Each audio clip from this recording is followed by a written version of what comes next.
ఇన్ని ఆపర్చునిటీస్ ఉంటాయని చాలా మందికి తెలియదు.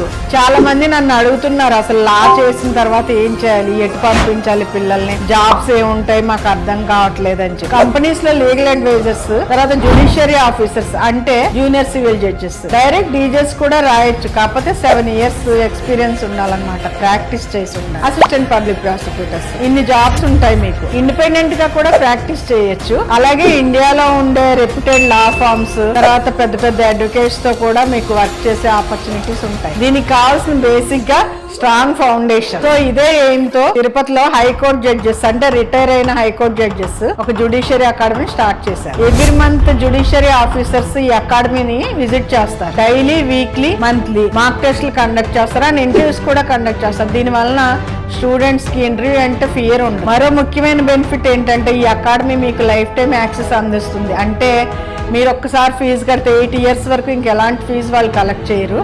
మీకు ఎలాంటి డౌట్ వచ్చినా ఎన్నాళ్ళైనా మీరు కోచింగ్ తీసుకోవచ్చు. అలా అని మీరు దేనికైనా సెలెక్ట్ అయినా కూడా వాళ్ళు మీ నుంచి స్పెషల్ ఫీజు తీసుకోరు.